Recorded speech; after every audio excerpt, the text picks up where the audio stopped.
now, coming to you live from an undisclosed location somewhere in the Ozark Mountains, it's Spooky Talk Show with Josh the Devil. And now, here he is, Josh the Devil. Hey, all right, I think it worked. Tried something new this week. You know me, I can't just leave well enough alone, especially when half the time we go off the rails. So I worked up a single button press that changes the camera, and it turns on my mic, and it turns on the sound effects and the applause, and what do you know? How about that? I think that crap worked. So all right, maybe I'm learning something, you guys. Maybe this show will get better. Probably not. All right, hey, we got a really good show for you tonight. It's a little different, but I think it's going to work. I worked really hard. I worked at least an hour and a half on tonight's show. So you guys, you know it's going to be good. You just know it is.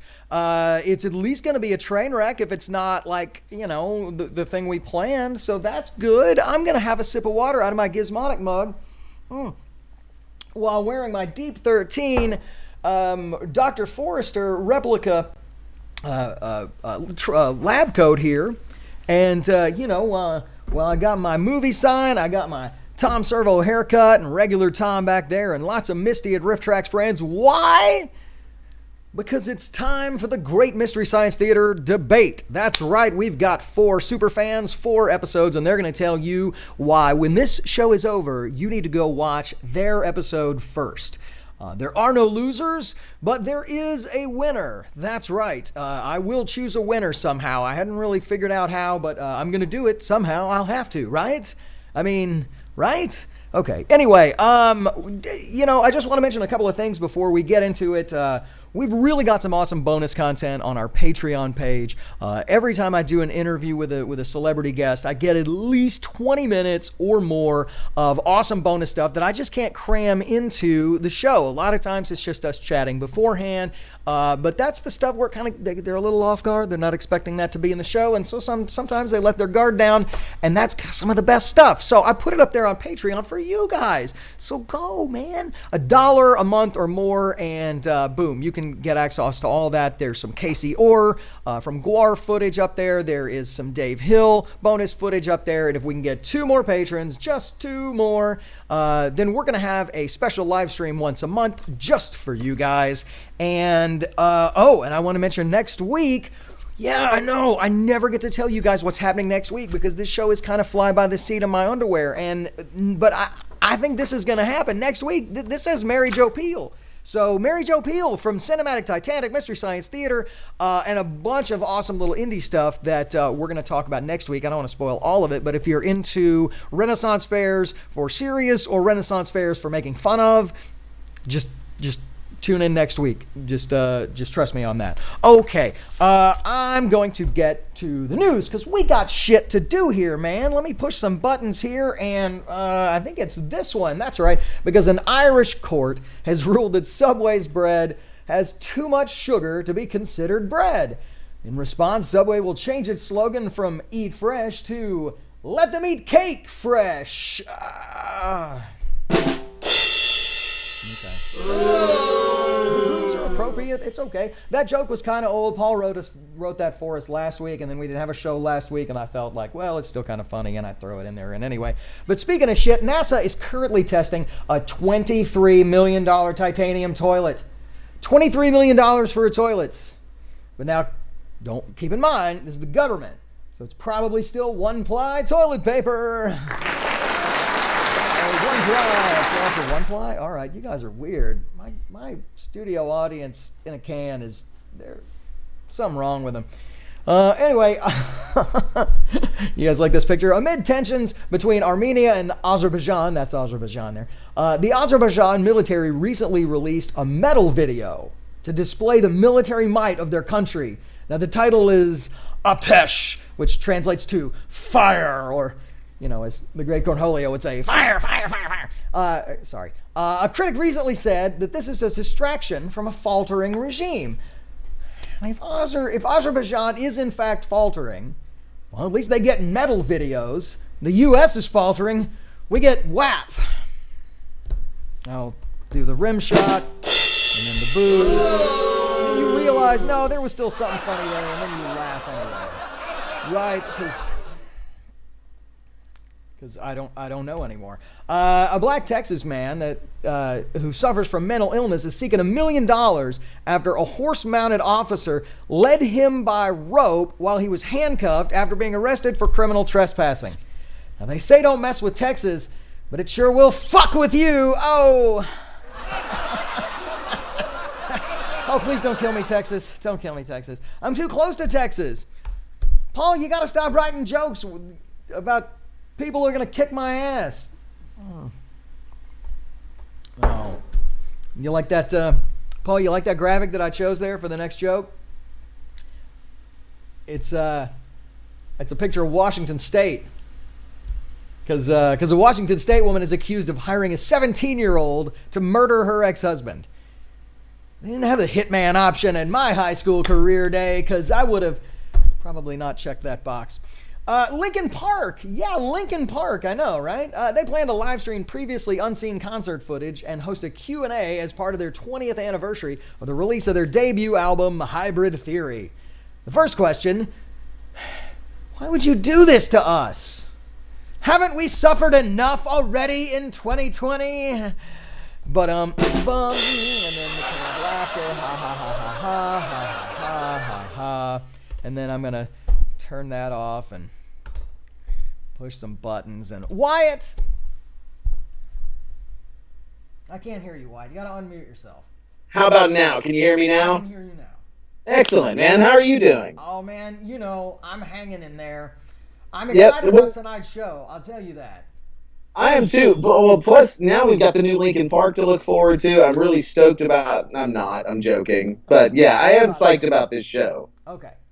Hey, quick question. Now Yes, on sir. the last week we took a week off, so I think a lot of people were wondering if maybe those ghost pepper chips just put us down like the wusses that we appeared to be. But I had no problem with those things. I had no after effects. Actually, I think it might have given me some sort of mutant ability. I had jalapenos this weekend, and I was just wolfing them down, no issues. My girlfriend was crying, and it was just jalapeno. I was like, "What is this? This is no big deal." So I think there's some latent mutant ability that I'm gaining. I'm curious to see where this goes, man. I'm really excited. Now, after the show, I actually took some of the ghost pepper chips in, and to see if my kids wanted to try them. You know, kids are usually up for some kind of Yeah. You know. And out of the three of them, one was game. One was like, I will try a tiny bite. Okay. Try a tiny bite. Now, I had already told him. I said, now it's pretty spicy, but it goes away pretty quick. Drink of water, 2 drinks of water. You don't even need milk. Goes away pretty quick. So he was game, and he ended up eating a whole one, little bite at a time.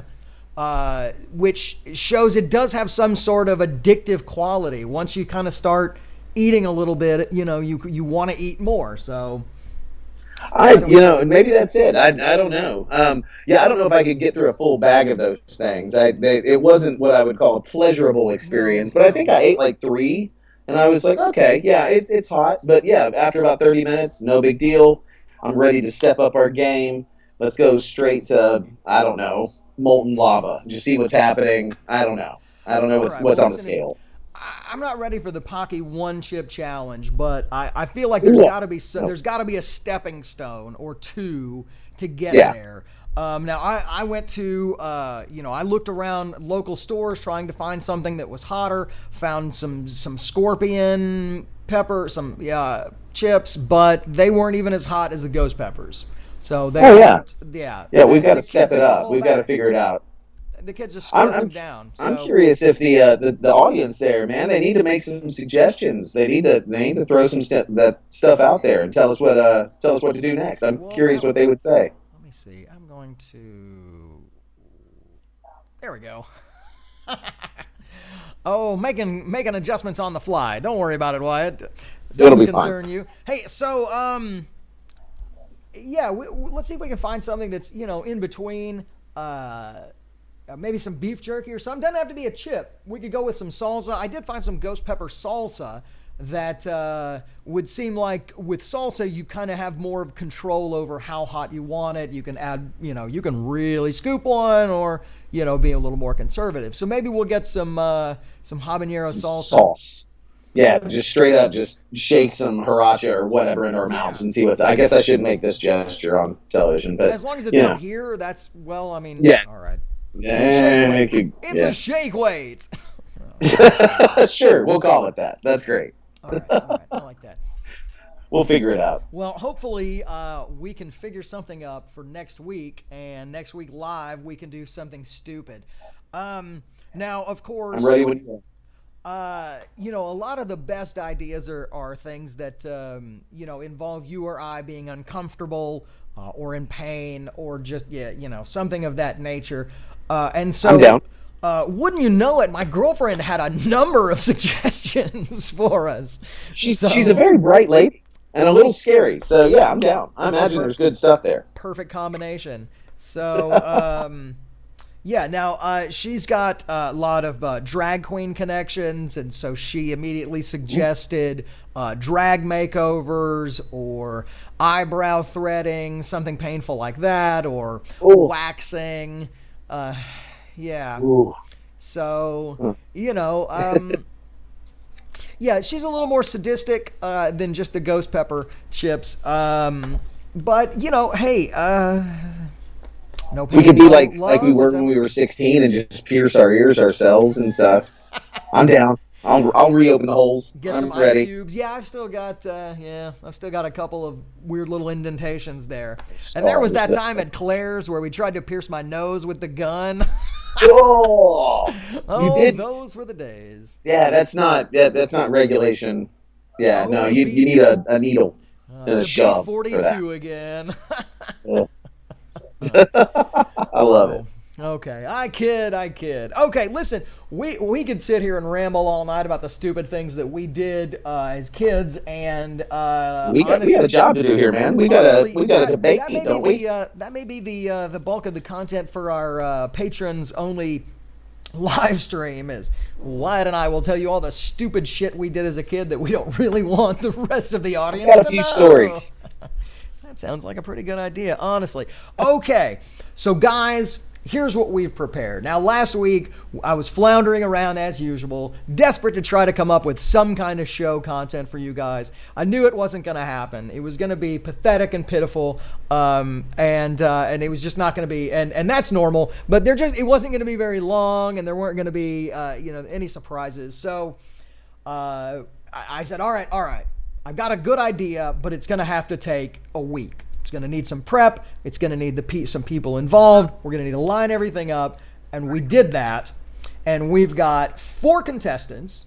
They've each chosen a Mystery Science Theater episode, which they believe is the best episode. Now, choosing from the literally hundreds of episodes, that's a bold statement. And what we're really trying to come away with here tonight is which episode we believe, I think the ghost pepper chip was coming back on me, which episode we believe you should immediately go and watch as soon as our program is over. All 4 of these episodes are fantastic episodes. There's no reason to debate that. These would easily be in most Misty's probably top 10, at least most of them. So get ready. Now, if you're a major Mystery Science Theater fan like me, as you can see with my plethora of Mystery Science Theater and Riff Tracks crap everywhere, then you've probably seen most or all of these movies. And this will be, you'll probably be rooting for your favorite, but maybe you're like Wyatt, which Wyatt over here, and you're just a casual fan. And maybe you don't know which episode you should watch first. And let's be honest, you can watch those debates on TV, the ones, I don't even want to talk about the ones. You can watch those if you like, but you're really not going to come away with anything pleasant out of them. You're definitely not going to come away with an awesome suggestion for an hour and a half of time and comedy to just cram into your face. So that's what we're going to do. If no one's going to do it, then by God, we're going to do it. And I know this is not like the most original concept, and I'm sure that these things have been debated before, but not on Spooky Talk Show. They haven't. So let me find the button, because Wyatt, get ready. Here we go. All right. Ready. Because now I'm going to push Ooh, I hope this works. Here we go. It's time for the Great Mystery Science Theater 3000 Debates!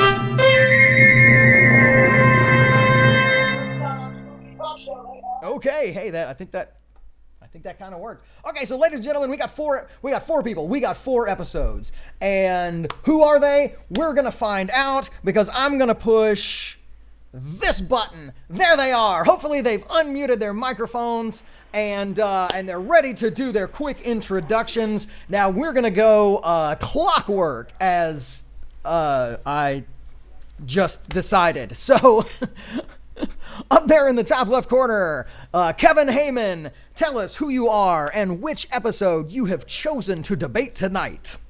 Hi, I'm Kevin Hayman, writer, artist, madman, and I have chosen The Final Sacrifice from Season 9.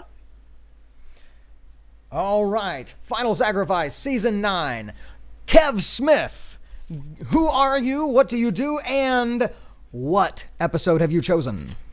I am Kev Smith. I'm a Twitterer and Facebook moderator for the old MST3K Revival League, which is now Misties and More. I chose The Daytime Ended just to be kind of a turd and throw something from season 12 that not everyone may have seen. We're not going with a classic episode this time. Ooh, I love it. The wild card. DFW Radio Girly, who are you and which episode have you chosen? I'm Nikki Whaley. I'm a radio fanatic, and I chose Fugitive Alien. It's a Sandy Frank. That's all that needs to be said about that. Sandy Frank. Okay, I'm not going to sing it because it'll be stuck in our heads. Oh, that's too late. It's too late. It's all in our heads. And last but not least, Ryan Rodriguez. Tell us who you are and what episode you've chosen there in Tom Servo's room. I am Ryan Luis Rodriguez. I do a podcast called the Coolness Chronicles, where I do a comprehensive deep dive into the history of movies and TV shows in pop culture. And for the first season, I've been doing MST3K for about 2 years, and I have about a year more. And the episode that I chose is Experiment 512, Joel Robinson's last episode, Mitchell. Now, a lot of people would say Mitchell is one of the best, if not the best episodes. It's the perfect crossover. You got Mike, you got Joel, you've got kind of everything going on, a good solid plot from the bots. It's kind of got it all. So what we're going to do tonight, let me come back to me and Wyatt. So Wyatt, here's what we're going to do. We're going to let these guys give us a 5-minute summation of the episode. Who's in it, who the host is, who the what the basic plot of the movie is. Is this an old black and white, or is this a more recent crazy 70s film? Or maybe even 80s Canadian film? So we're going to find out all of that stuff, and then we'll get into why it's the best. So I like that. Why it's the best. Why it's the best, yeah. I've got some timers. Guys, I hope these timers work. I also just fixed an audio thing because I think there was like a little echo on everybody, and so I think I fixed that. The downside is now our Zoom crew, unfortunately, I don't think they'll be able to hear the sound effects, but that's okay. I think that'll be okay. All right, so we're gonna start with Kevin Hayman. When I say go, you've got 5 minutes, and you're gonna tell us all that we need to know about the final sacrifice. Are you ready? Let's pretend I am, and we'll go forward from there. Good enough. All right, and begin. Ladies and gentlemen, this film is called The Final Sacrifice. It's from Canada. It was released in 1990. At the time, it was one of the more recent films that they'd ever done. It is also known as Quest for the Lost City. It stars absolutely no one except for the desolate hellhole that is Alberta. It's actually one of the reasons I enjoy it so much is because it's earnest. The people that made this film were legitimately trying to do something. They were film students. They knew their craft. They were doing the best they could with the budget they had, the scenery they had. And, there's a lot to be said about that. There's, films that are bad that aren't, that are meant to be bad, like say your Sharknadoes, are just terrible to watch. They're difficult to get through because they're done very tongue-in-cheek, and this is a very earnest film with a lot of good intention behind it. It's color, I would hope so, being from 1990, and it... How to explain? Okay, so there's a kid named Troy whose father was killed by a cult, and he's going to try to find out what happened to his father. He runs into a man with the improbable name of Zap Rousdower, and they go on a quest to find this city. They run into someone who may or may not be a descendant of Yosemite Sam, who's been gargling gravel for the last 20 years. The cult leader...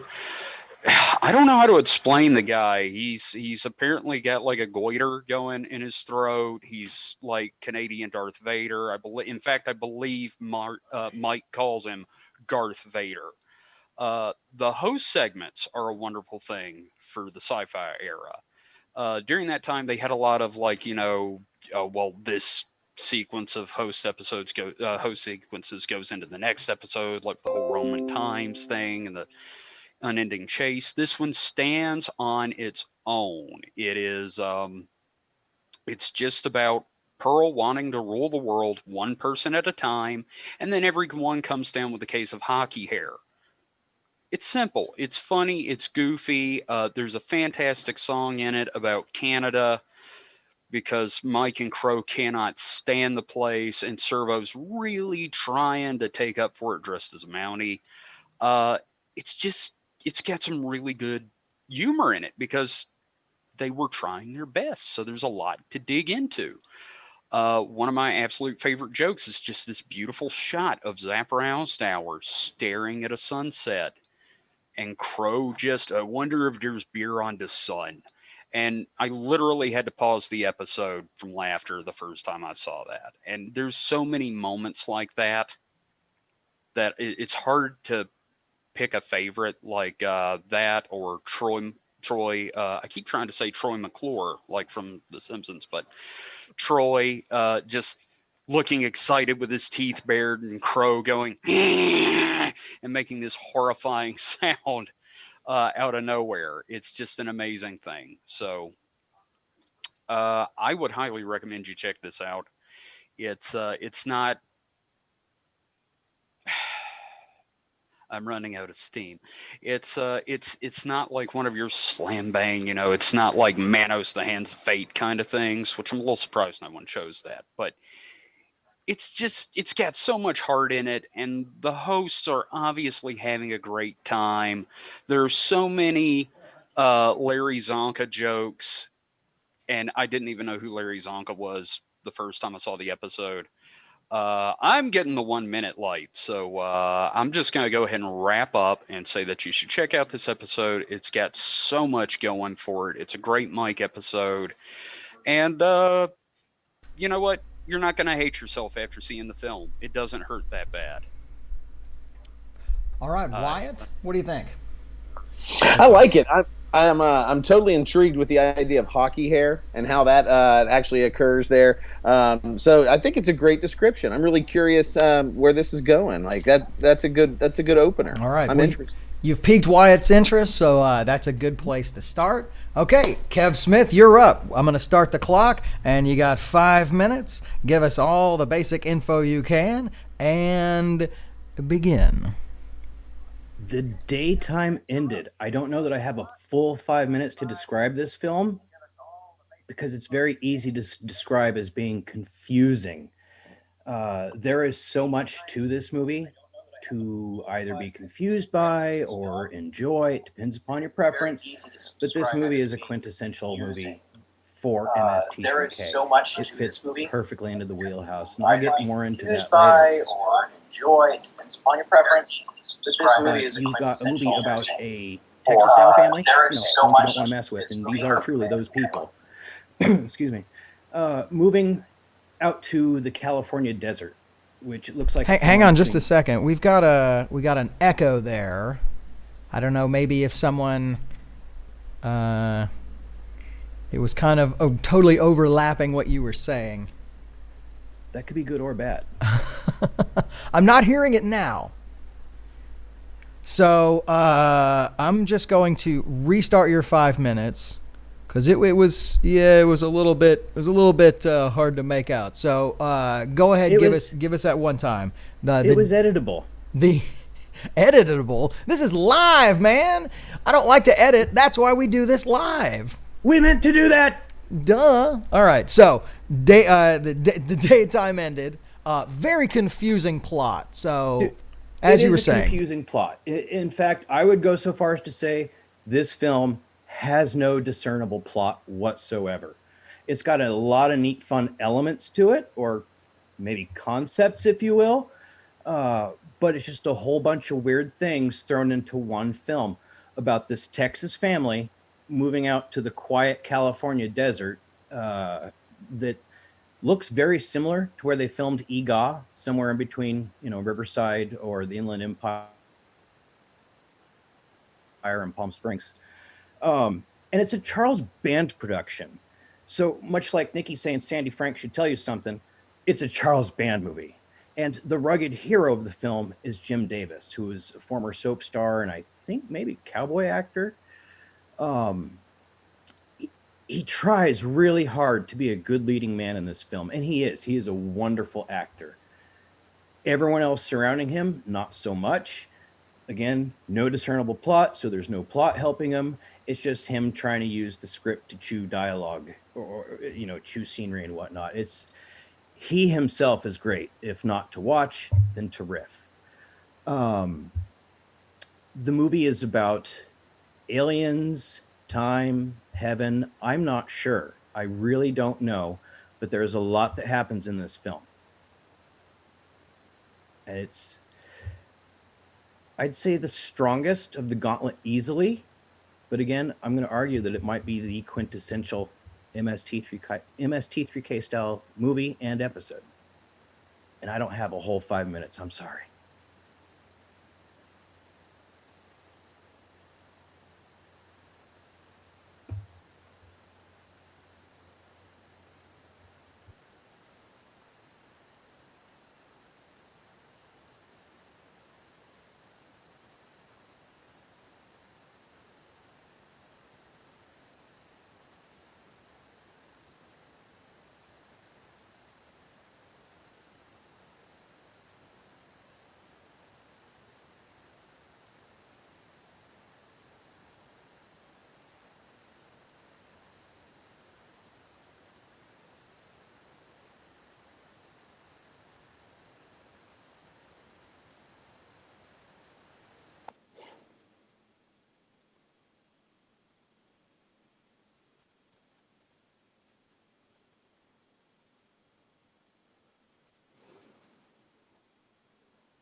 I can't hear you. I left the mute button on. Jeez, you guys. Hey, listen. Listen, you guys. Go ahead. All right, everybody, look at me and laugh. Everybody, laugh. I left my mic on mute. That's right. I did it. I'm not ashamed. Wyatt, if that didn't happen at least once or twice, it just wouldn't be Spooky Talk Show. So, it's totally fine. I was getting a little Post-it together for you. I was trying to help you out. I think the cat's on fire, but that's all right. What I was trying to say was amazing, and there's no way I'll be able to replicate it.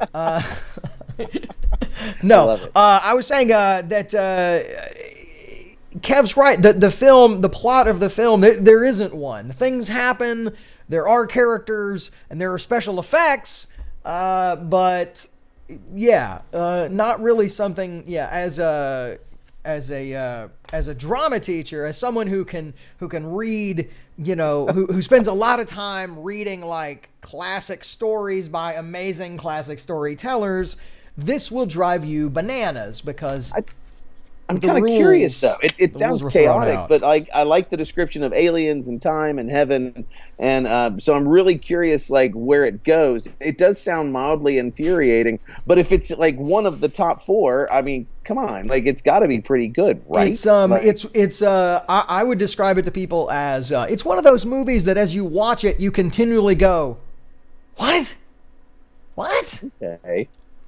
What? And then you look at the person next to you if you're lucky enough to be able to get someone to sit through it with you, and then you go, what? And then they say it back to you. They're like, and then you move on.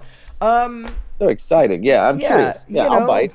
Sort of like Jacob's Ladder, but I could tell you kind of the plot of Jacob's Ladder, and it's kind of more entertaining than this one by itself. Okay, guys, we're gonna jump all the way over to Nikki, and you have chosen one again. Now Kevin chose a great one with a host segment song, but yours has possibly the most used callback song. So, Fugitive Alien, part 1 of the 2-part series that we see in, I don't know if they made more of those, but at least the 2 that we see. So give us the rundown on Fugitive Alien. I'm going to start your time now.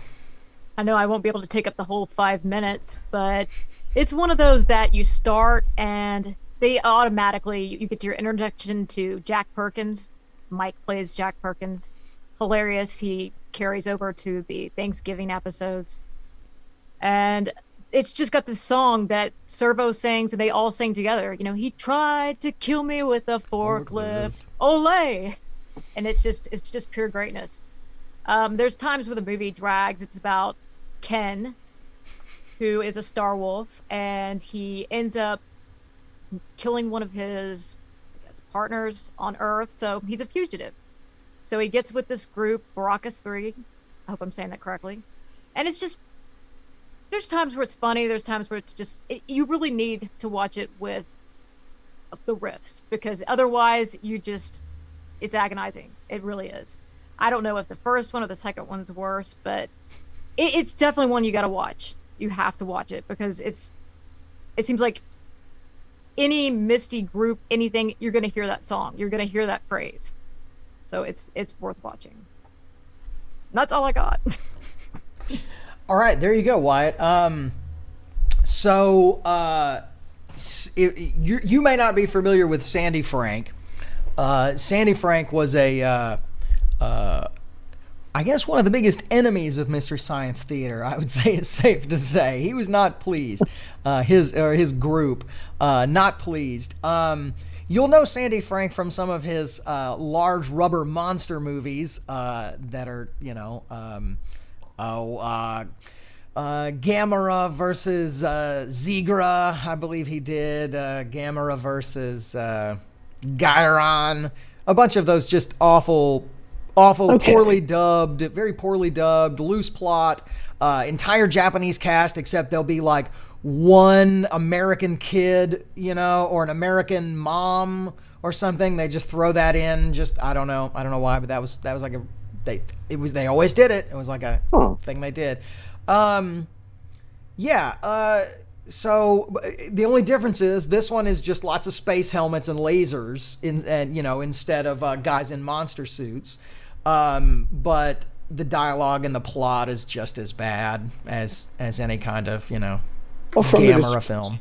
Yeah, it sounds like it's kind of just perfect for MST3K because, I mean, the episodes I've seen, I mean, they're funny guys. The writing's really good. They're clever dudes. They're people you would want to, like, hang out with and get a drink with and all that fun stuff. And it sounds like they took a really terrible film and did what they did best with it. So this probably is a really solid contender. Absolutely. Well, and it's a nice early Joel episode. And as she said, it's got a lot of memorable riffs that end up becoming callbacks, which then get thrown back into other riffs or other movies, just to remind you of how bad Fugitive Alien was, which is great. And he tried to kill me with a forklift song, for all Misty's watching. That's now totally stuck in your head. There's some pretty good recurring ones. I don't want to get into too many of them because Nikki's probably got a list of some of the ones. There's Ken and Rocky, and then anytime somebody says Rocky's name, there's exactly, there you go. So Wyatt didn't hear it, but and that's I would say if you counted how many times that happens in the film, you would have wasted a lot of time. So don't do that, because that's dumb.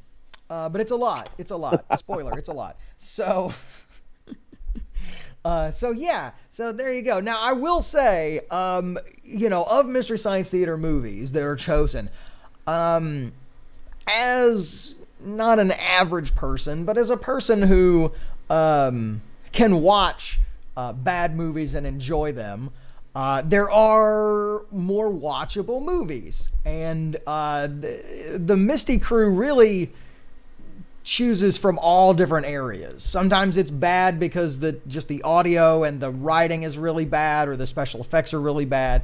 Sometimes it's just crazy slow and long and drawn out, and that's what makes it hard to watch. Honestly, but there's a couple of them. This one in particular, coming up next, while clearly has some faults, clearly has some things to make fun of, is still a watchable movie. It's the kind of movie you might see on a Sunday afternoon on Fox 16. I'm talking, of course, about Mitchell. So Ryan Rodriguez, if you would give us all of the information that you can about the movie Mitchell, starring Joe Don Baker. That's right, we watch Joe Don Baker movies. Your 5 minutes begin now. So Mitchell is kind of a story of two MSTs, because the episode that's built around the movie is just as important as the movie itself. But first, some context. So after doing 4 seasons and one unofficial season on KTMA for public access, Joel decides that he's going to leave for reasons that it involves clashes of control with Jim Mallon, the producer, who also plays Gypsy, and some other kind of more minor stuff. And the announcement is made that he's going to leave halfway through the 5th season. So in going into Mitchell, which is his last episode, the writers had to figure out how to write him out of the show properly, and they wanted to do this by telling the audience that this was just an average week. This was nothing special. This wasn't like something that you need to cry about, that you need to be worried about. The show is going to keep going even without Joel. So they thought, what is a movie that is just, it's not special, it's not important, it's just something we can do this week? And that episode happens to be Mitchell, which is from 1975, a cop movie kind of in the vein of Dirty Harry, but if Dirty Harry was a big fat slob. And it's not made for television, but you would not be mistaken if you thought it was, because it does really look like a pilot. And something that's pointed out frequently is that it has kind of the textures of, like, anytime like a chase happens, you're expecting it to fade out and for somebody to say, next week on Mitchell, but it never actually happens, because it was actually a movie. I don't believe it either, but it was actually a movie. And it's about a cop who is investigating a murder, but somehow gets caught up in a war between two different factions of the mafia and some stolen heroin from Mexico. But mostly it's about Mitchell, who is a cop who is a representation of every single thing that people dislike about other people. He's slovenly, he's disgusting, he brings a sex worker to his apartment, has her stay there for 2 days, sleeps with her, and then checks her into the jail after he's done on $1,000 bail. What the hell is that about? It is smart man. It kind of follows all the rules of your traditional crappy cop movie from the 70s, but then kind of embellishes it in this weird, strange kind of alternate universe way where they're trying to pitch Joe Don Baker as a sex symbol, which is just not logical in the slightest. But I mean, there's a scene where he and Linda Evans have like this folksy sex scene, and there's a bottle of baby oil in the frame, and it's not right. That shouldn't be done. People like Joe Don Baker should not have sex. I'm sorry, that's just me editorializing. I didn't mean that. But honestly, it's the reason that it is memorable is because it's a pretty standard, pretty crappy cop movie. But the fact that they're trying to pitch Joe Don Baker as this sex symbol, as this action icon, when he looks like he gets winded if he moves 5 steps, and they actually have scenes where he's like running and like pounding as hard as he possibly can, and all the riffs are just simply just like, oh, he's so out of breath right now. Oh, he's just gonna pass out. It's hard to watch at times, but that's what makes it so glorious. It is the perfect way to say goodbye to Joel, at the same time as kind of exemplifying everything about the series that had grown since the pilot for KTMA, in terms of just how episodes are produced, in terms of how the production looks, in terms of how the sketches work. Everything is this synthesis of 5 years of work built into one episode. And it's incredibly important to me for reasons that I don't need to go on here, but I do go in on my podcast. But even if it weren't that important to me, it would still be the best episode of MST3K. That's pretty strong right there. He didn't even mention the fact that John frickin' Saxon is in the movie. Now, you know John Saxon, right, Wyatt?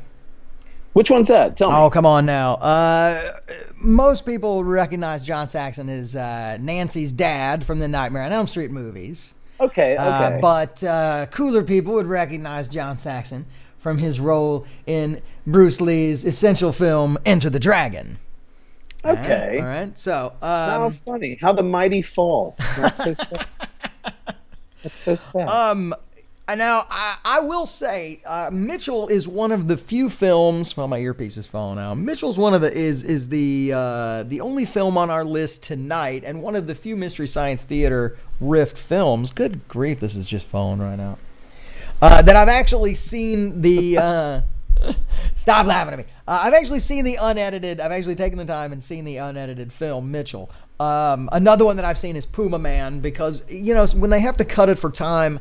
Plot points get left out. And so once you see the movie 2 or 3 times, or in my case 50 or 60 times, you start going, there must be more, because he got into this fire truck with some random British guy. That doesn't make any sense. Did they know each other?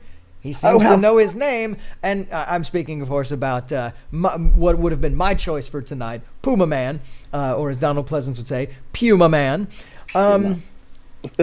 So with Mitchell, it's hard not to go Mitchell, but with Mitchell, there are some interesting plot things that you're like, upon several watches, you're like, well, what happened with John Saxon in particular? What happened there?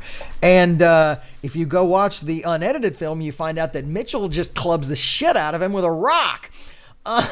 Sounds like quite the leading man there. Probably not why it was in the edited Mr. Science Theater version. But anyway, Comedy Central wouldn't like that. Can you guys see this? It's just yanking. It's just yanking right out of my ear. I'm gonna strangle myself with it now. And no, that's the one that doesn't work. Only one of these works. And that's sad.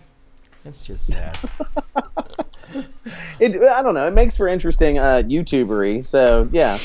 And it's it's not the show if it's not perfect. So well, I say true. Keep it. It's even if my earpiece worked all the time, it still wouldn't be a perfect show. Yeah. So So I mean, Mitchell is it's a if you replaced Mitchell the character with someone other than Joe Don Baker, someone likable, someone.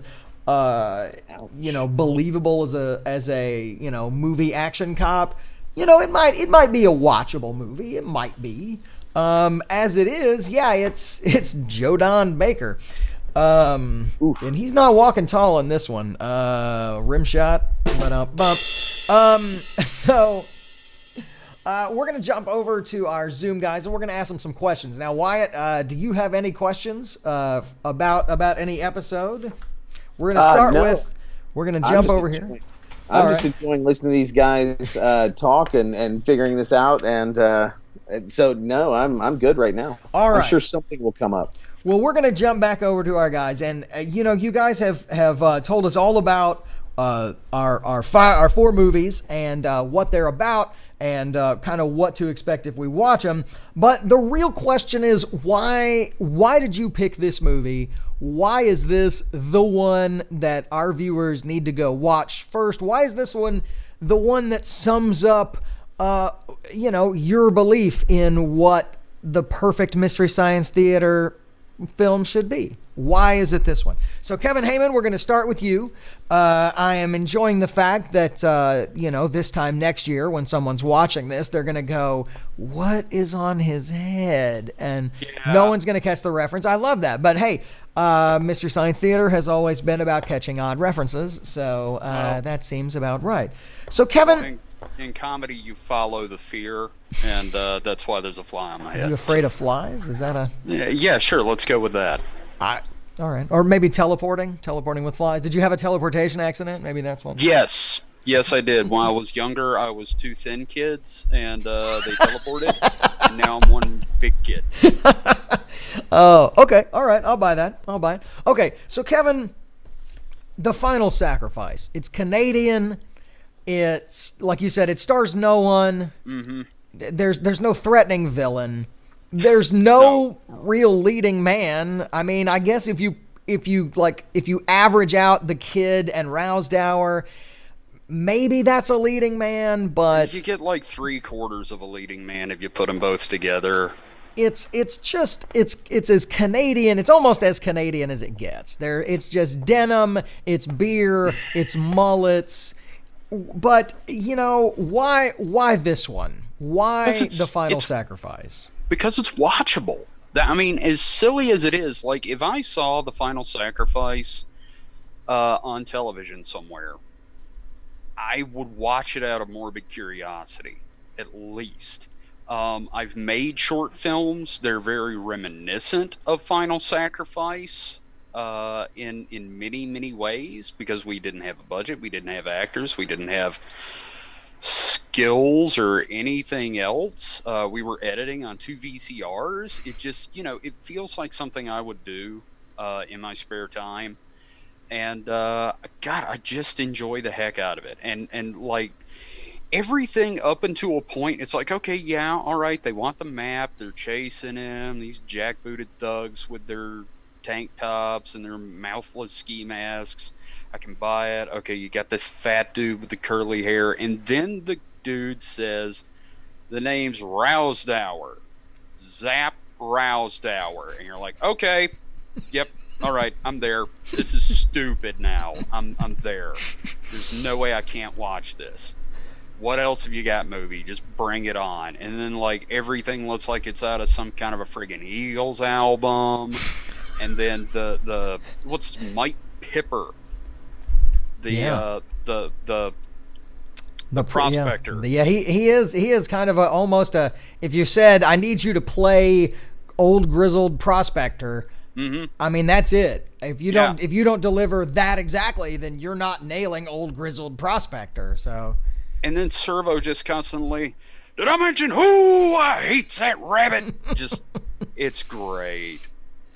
And there's the whole thing. Like I said, the host segments don't go anywhere. They don't come from anywhere. They're just self-contained. It's Pearl ineffectively being a supervillain, and then they get hockey hair. And the idea of hockey hair being an airborne disease, oh wow, I just realized how problematic that is in today's world. But anyway, it's you think it's weird. Movie. I'm looking back at the first time I watched it and thinking how awful it would be to get hockey hair, and now I kind of feel like Observer, and I kind of that would be all right. I don't have a whole lot going on under this hat, so yeah, the case of hockey hair would be all right now. Yeah, no, it's just such a fun little movie. It's inconsequential. It's low stress. It's a good movie to just put on and experience. And if you don't know who Larry Zonka is, you're gonna know who Larry Zonka is by the end of this movie. A lot of Zonka references there. I swear to God, because we're sitting there.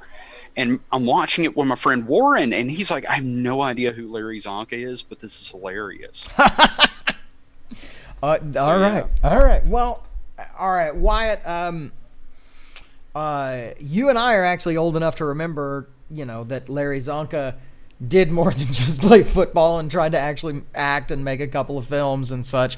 But there are, I'd say 30 or more Larry Zonka references probably in the film. Very early on, we see a photograph of the main lad's father, and he has a gigantic caterpillar above his lip, and you know, it's not a huge stretch to liken him to Larry Zonka. I wouldn't say he's the spitting image. If you looked up a photo of Larry Zonka right after you watched that, you'd go, but it's just enough.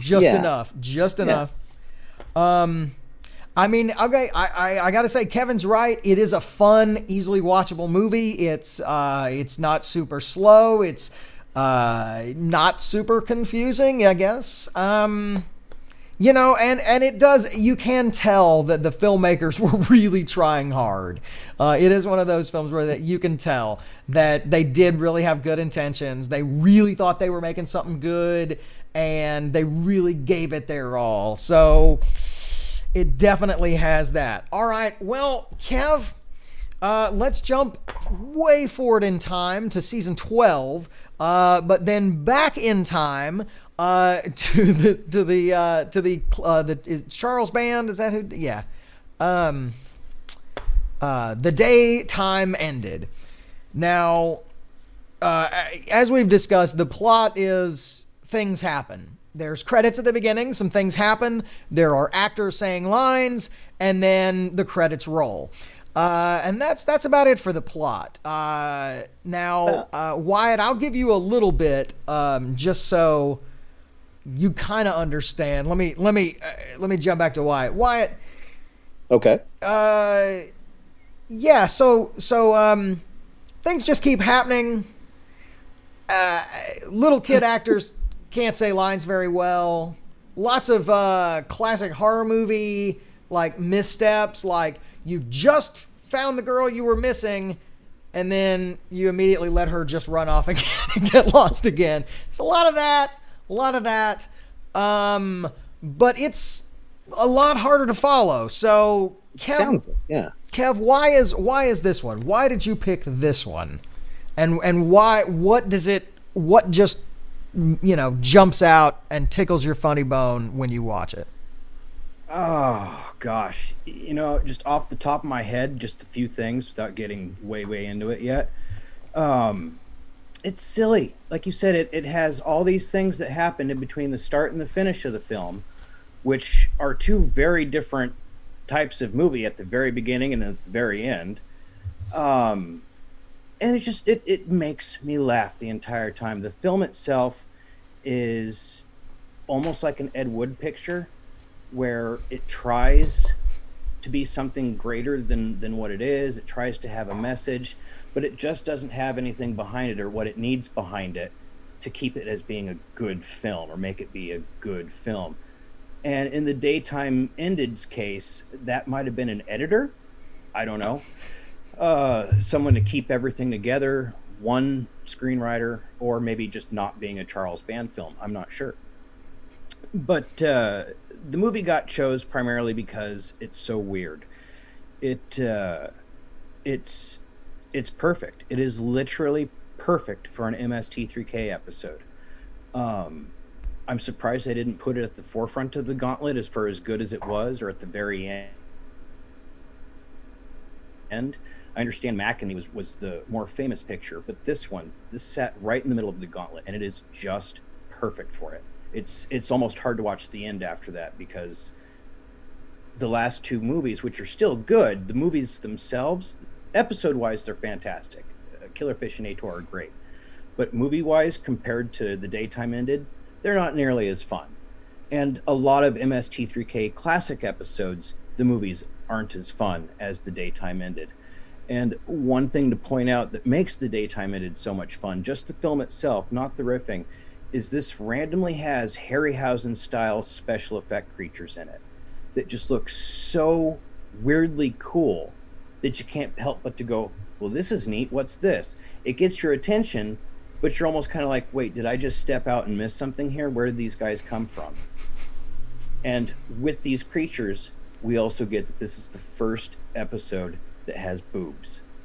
Granted, it's a monster that has 18 of them, but it's the first episode that has openly boobs. Thank you, Netflix, for that. Fair enough. Okay. Now, yeah, so that is the one thing that this film has, because it has desert and some kind of interesting looking set pieces. But as far as writing, acting, chemistry with actors, no. But it does have stop motion Ray Harryhausen style monsters.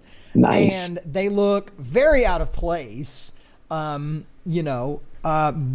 as most stop motion stuff kind of does most of the time. But yeah, that's where the talent was. If they had $100 worth of talent, they used $99 worth on the guys who did the stop motion stuff. And I'm sure that those guys probably watched the film and were just horrified that that's what their stuff went in. They got paid. I mean, yeah. Sometimes you can't choose the art. Sometimes the art chooses you. You get to make your thing. It's okay. Your section's the best section. That's all that matters. So the creatures are very. You look at them and you wonder. What did they tell you when you designed that? Like, what notes were you given when you came up with that? Just curious.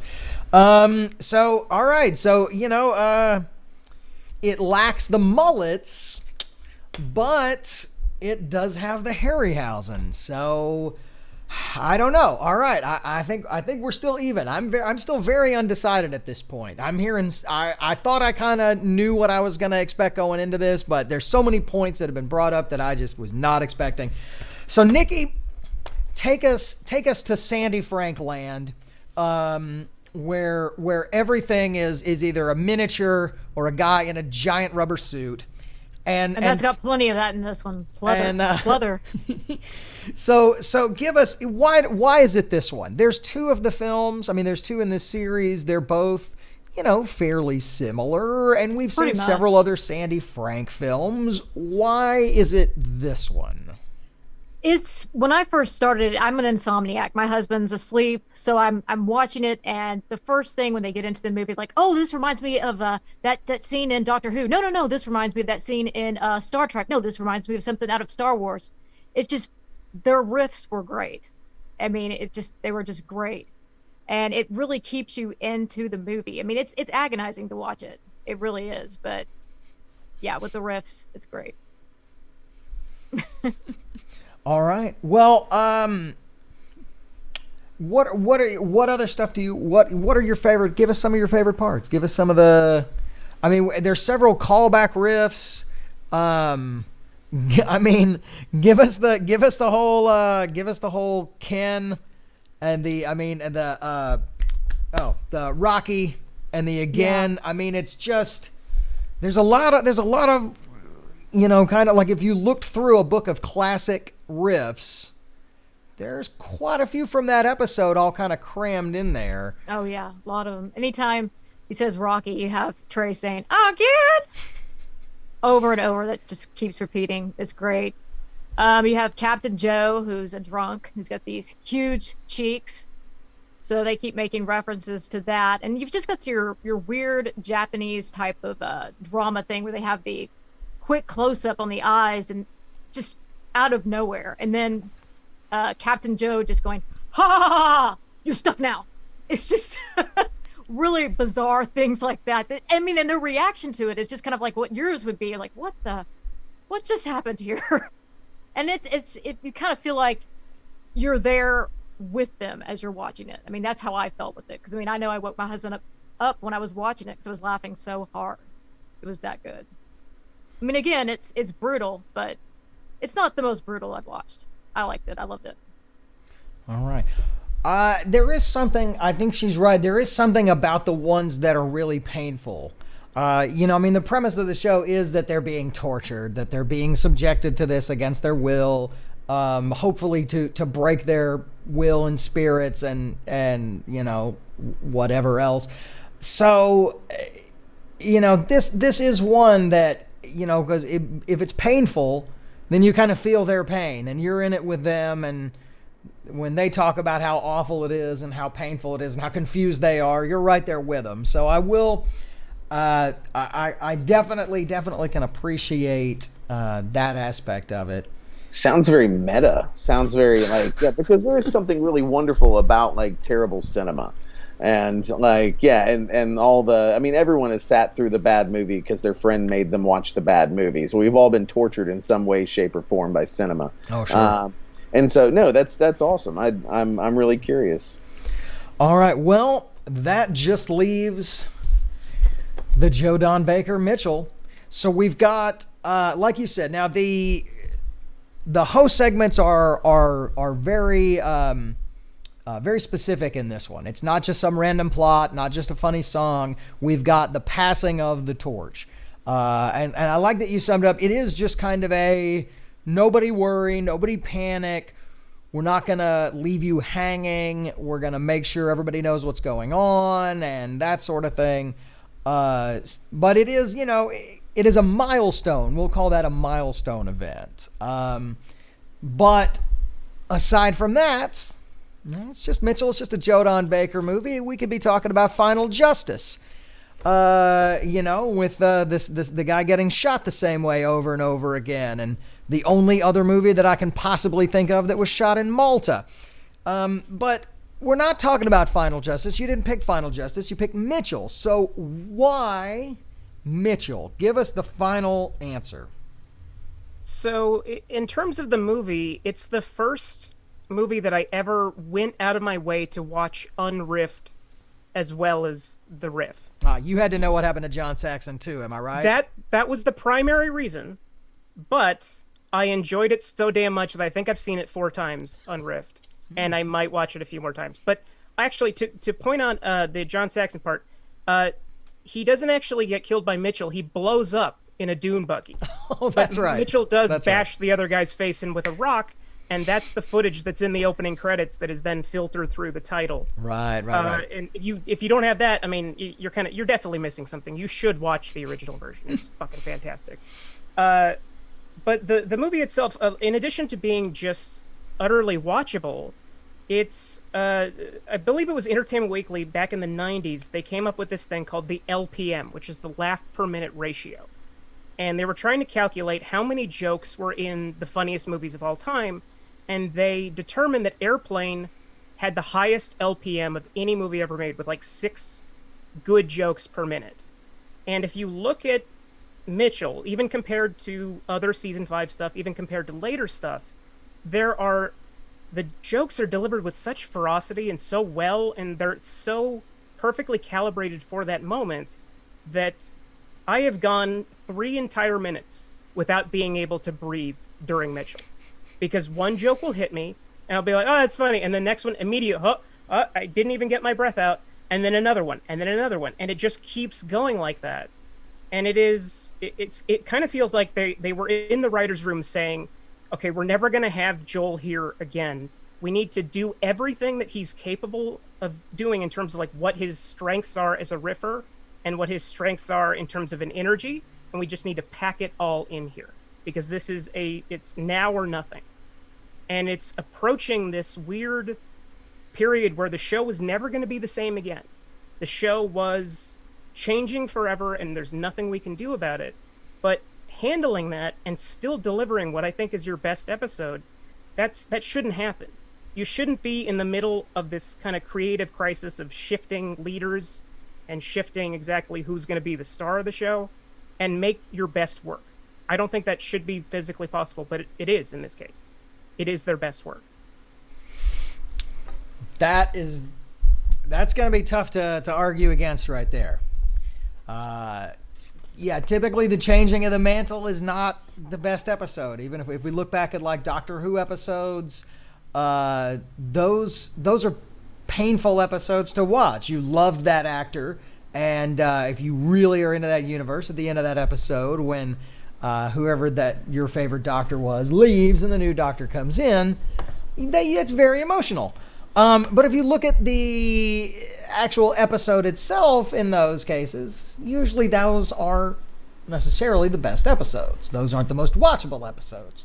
So it is pretty rare to have kind of a, passing of the torch moment, but still have the main content of the show be stronger than average. to really be able to deliver. No, I totally get that. Yeah. I mean, because you care, you get invested in these characters, and like it's a sad moment. You know he's going away. It's never gonna return again. But they go out on a high note, and that's what everyone should do, right? I mean, You know, and every host has their own kind of interesting, different relationship with the bots. Joel had the father figure. And Mike comes in, and Mike is kind of the older brother. I always looked at him like the older brother that maybe would have the cooler records in his that maybe they kind of wanted to impress a little bit, kind of that relationship. But definitely not like a fatherly thing like Joel had, and so they cram a lot of what Joel is really good at. And, for me, it's kind of a toss-up between Mitchell and Final Justice in terms of which one I've probably seen the most. And I think it's Mitchell at this point, only because Final Sacrifice has been removed from YouTube, so I can't just easily play it on my phone as I drift off to sleep. I've got a copy around here somewhere, but I mean that's not convenient. So I don't know, man. This is tough.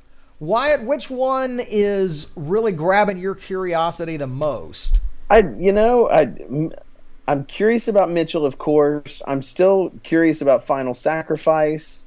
I need to go watch some movies. I think I've been taking notes this whole time, and I'm surrounded by Post-it notes right now, and I'm like, I don't know which one.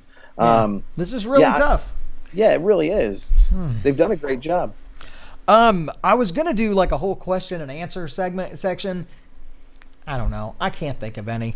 Really. So here's what I'm going to do. We're going to jump back over to our Zoomers. That's what I got my thing, because they're on Zoom. No, that has nothing to do with age there. Sorry. So I'm going to give you guys 1 minute, and you are going to try and convince Wyatt here why he needs to go watch your chosen episode first. Now he's going to watch them all. I'm gonna send him links, and I'll give him a copy of Final Sacrifice. I'm pretty sure I've got one of those old Rhino copies of that one, or no, hell, I don't know. I've got it on something. I'll find it and get you a copy. So, guys, Kevin Hayman, why does Wyatt need to go watch Final Sacrifice first?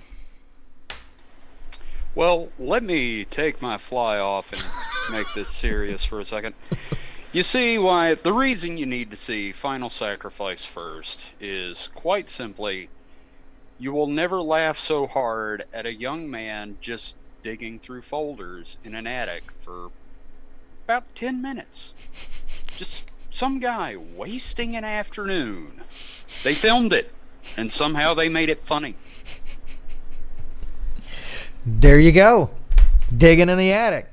Kev Smith, why should he jump over to Netflix, which is going to be way more convenient for him, I'm going to say, and watch the new high-res HD 16:9 format the day time ended? Why should he go watch that right now? Because this is your quintessential MST3K episode. It has everything. It has your haunted house style movie that you don't know what you're going to get. And every time the movie turns around, it's something that's going to surprise you. The riffs are all solid. Almost every single riff of this episode was just as funny as it was in MST3K, the movie. The only episode I say is a 5-star is the movie. This is the second episode to be this way. It's fantastic. The riffs are great. The callbacks are fantastic. And the best part about it is the riffs where the characters are speaking, or the riffers are speaking for the characters. It doesn't get any better than this episode. And like you said, it's convenient to see. People need to see that after the MST3K Live, the Gauntlet got just as funny as the first 4 or 5 seasons. It's certainly just as funny as the sci-fi years. but the Gauntlet really hits the nail on the head, and The Daytime Ended epitomizes how great this new era is. All right, there you go. Now, the only difference there, Wyatt, that you'll notice is the riffs are much more updated. Younger writers on the staff, more modern, current references, things like that. So maybe that's an advantage. But you're an old schooler like me, so that may not mean shit to you. Now, Nikki, I can just as easily send Wyatt a YouTube link, and he can watch Fugitive Alien, which if he does and he likes it, it's just going to roll right into Fugitive Alien 2 because that's how YouTube rolls. So, that seems like a 1-2 punch for him tonight. Give him your best your pitch to make that the one. You got to start out with the first one. It really doesn't the most coherent of plots, but you've got the red pleather. You can't argue with that. And it's just. And just it's where it starts, the trying to kill you with a forklift. You need that, and it just keeps going throughout. I think I rolled and put all of them together. I think they sing it maybe 6 times over the course of the 2 movies.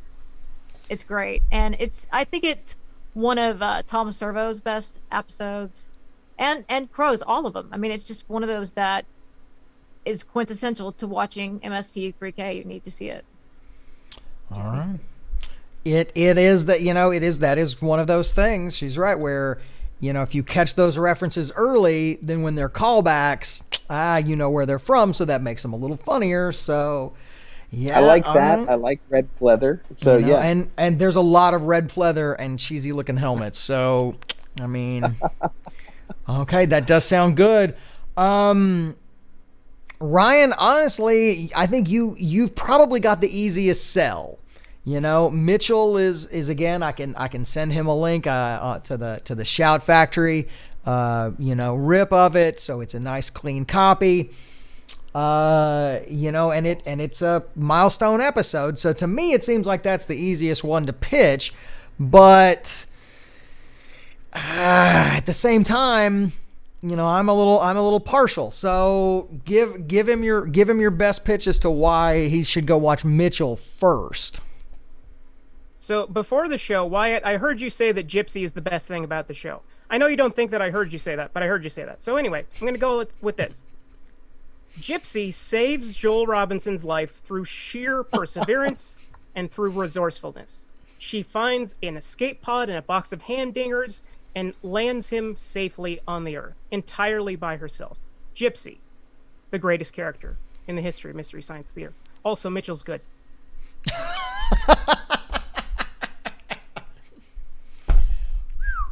Tough to argue that. I don't know, Wyatt. I don't know. There's a lot to break down here. I think I've got to call us in a sub tomorrow or something, and I'll just be watching movies all night. Yeah, just take the day off tomorrow. Yeah, that might be a good. Part of me wants to just take the easy way out and go, we're all winners, everybody's winners. But I know that if I do that, the comment section will go bananas and call me all sorts of names. But let them do it. Yeah. The internet's built for trolls, man. That's what it's about. Man, I don't know.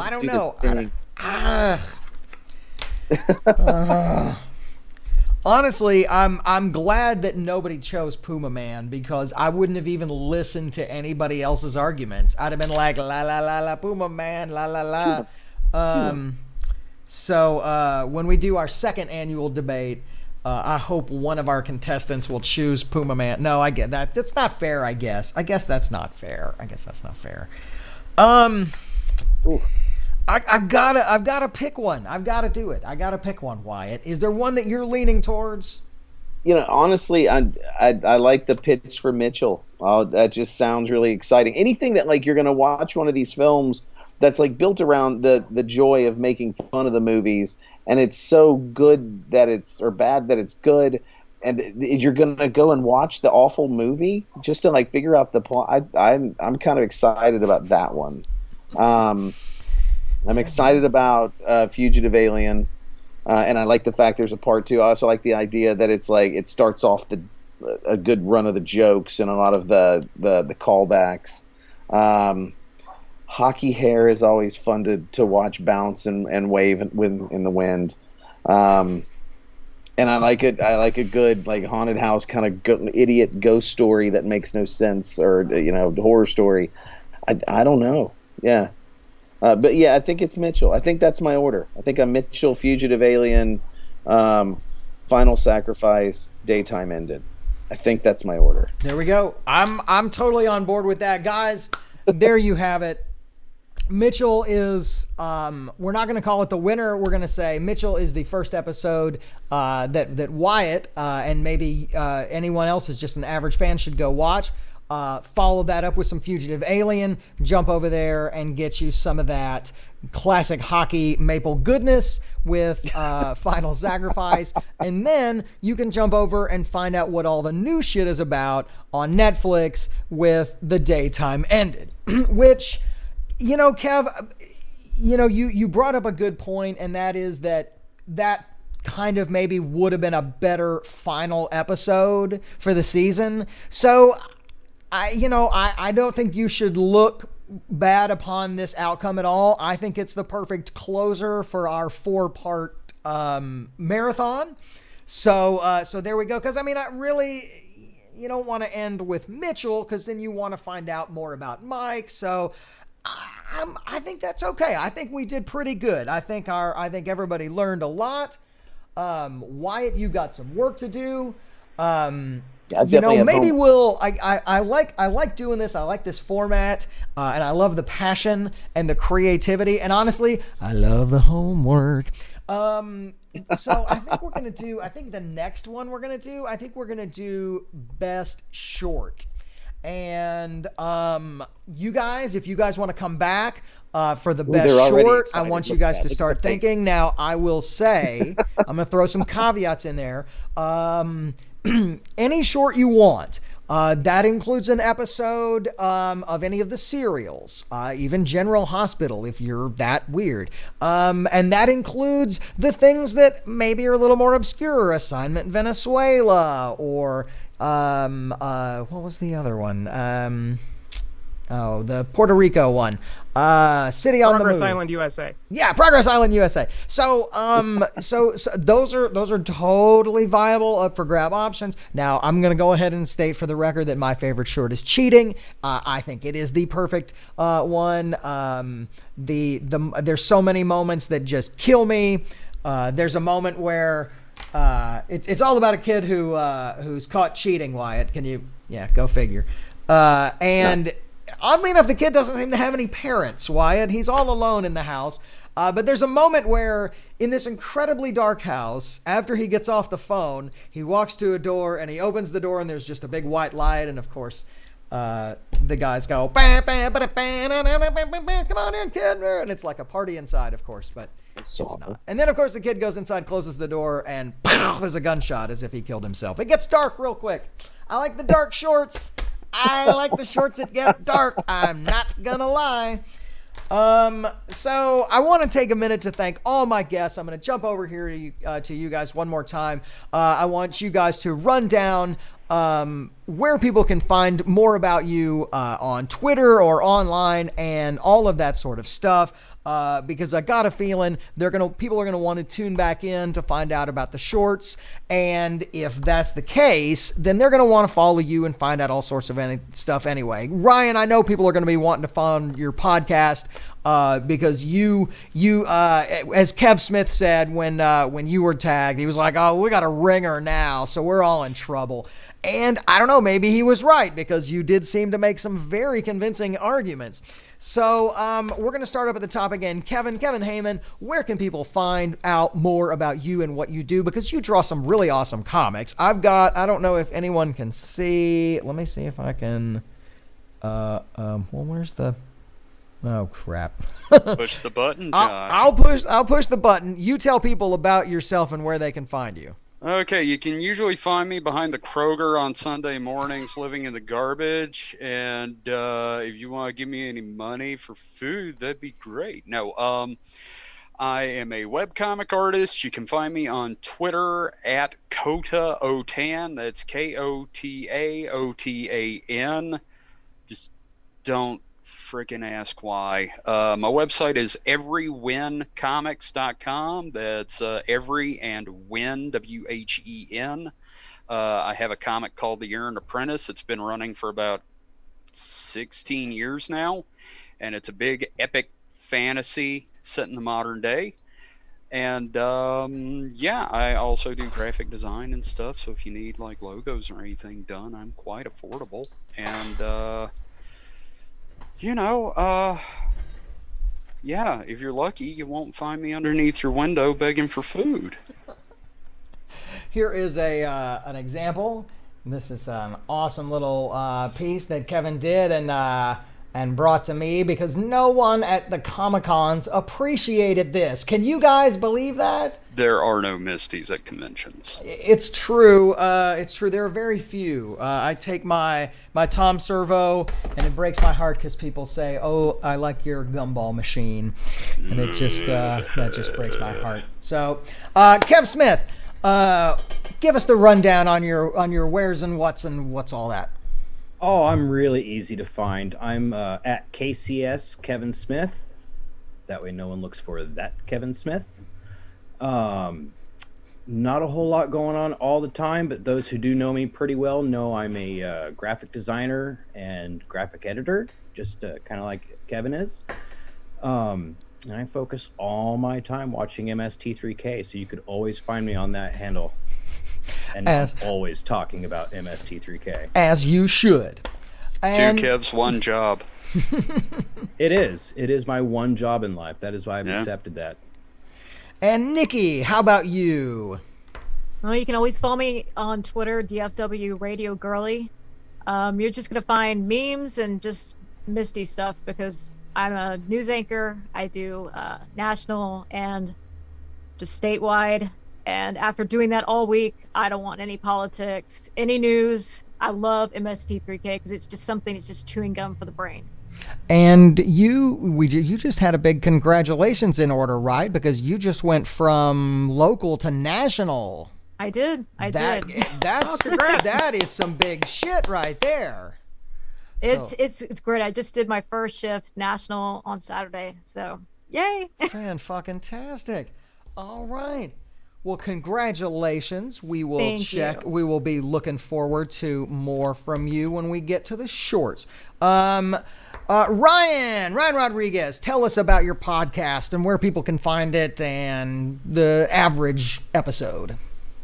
So I have three. The main one, the Coolness Chronicles, you can find it on Twitter at CoolnessPodRyan, and I'm on Instagram, I'm on Facebook.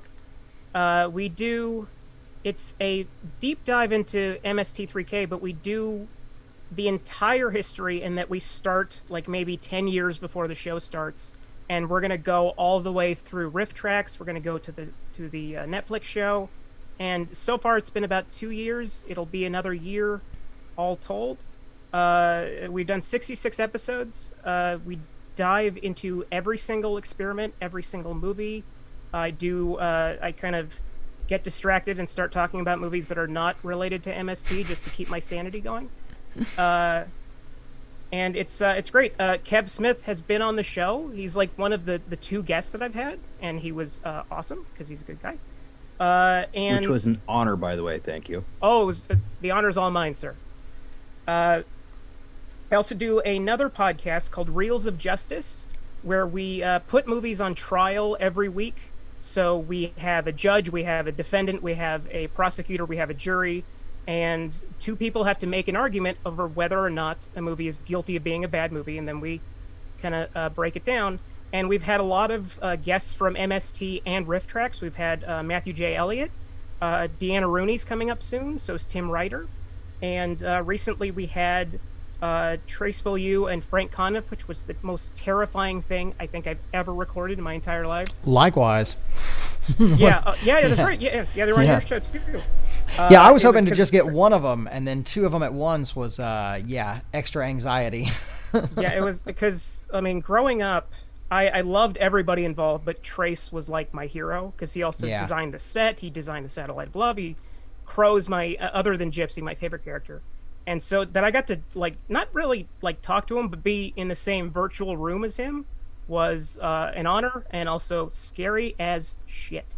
Yeah. And Reels of Justice, you can find it on iTunes, Stitcher, Spotify. We're on Twitter. We're on Instagram. We're everywhere. It's a fantastic show. I love doing it. All right. I love it, man. I love the idea of putting movies on trial. That sounds fantastic.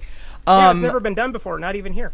So you guys, I want to tell you guys, just so you know, after talking to just a whole number of guests, ranging from celebrity musical guests to stand-up comedians to actors, and then of course our Mystery Science Theater cast. Of all the fandoms I've really checked into, ours seems to kind of be at the on the top of the list. And here's why I say that. I always ask guests about awkward or maybe pushy fans, maybe where somebody maybe went a little too far, someone came up to them while they were eating dinner, inappropriate, or just going a little too far. And everybody I've ever interviewed had so many stories. They're like, oh, where to start? Oh, there was this one guy. Oh, there was this one. I get to J. Elvis. I get to Frank and Trace. Not a one. Nope. Never had a bad experience with a fan. Only had the best experiences with the fans. So as I keep score here, it looks like our fan group is kind of winning. I think we may have the best one. Now, I know that's kind of an abstract concept, but like I said, I've talked to a lot of people. I've talked to a lot of wrestlers. I've talked to a lot of people who have, a lot of fans, and they've all had bad experiences, except our Mystery Science Theater group. It looks like maybe our group may get it. Our group may actually get it and understand boundaries. I hope so. I'm gonna interview Mary Jo Pehl for next week, and so I'm gonna ask her the same thing. But at this point, I'm expecting the same kind of answer. I'm expecting her to go, no, everybody I've ever met has been just lovely.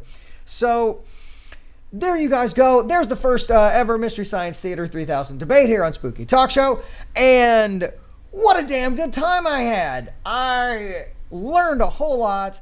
I was conflicted. I had to make a choice. I mean, that's like 300% more plot than the daytime ended. Oh, okay, sorry.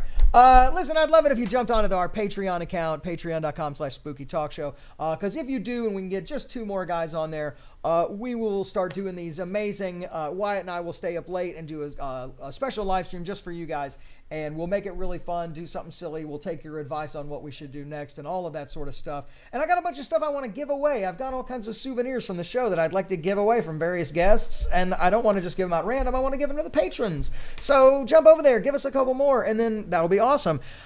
We've hit the 9:30 mark, so this timed out just right, I think. Wyatt, I think you're over there. I think this worked. I think it worked. I'm really impressed. This is. You're impressed. Yeah, I mean, I'm impressed. It doesn't take much these days, quite honestly. Remember, I'm in public education, so fair enough. I'm just happy when things sort of work and interesting ideas get thrown about. And I think, in that case, this was a success. Okay, well then all we need to do is come up with something stupid and or painful or embarrassing for you and I to do for a little bit of time before we get into Mary Jo's interview next week. And that can't be that hard, right? We'll figure it out. Well, we'll figure it out. So big thanks to all my guests. You can jump over on the Spooky Talk Show Twitter page and find all of those guys. They've all been tagged in all of our posts, so it'll be really easy to follow all of those guys by just jumping over to our Twitter page, right? That's simple, and that's not a shameless plug for our Twitter page, is it? All right, maybe a little, but still, it's convenient, and you love convenient. It's easy, you're lazy. So yeah, there you go. So join us next week for Mary Jo Pehl and Wyatt and I doing something stupid. And until then, well, hold on, I gotta find my. There we go. Until then, piss off.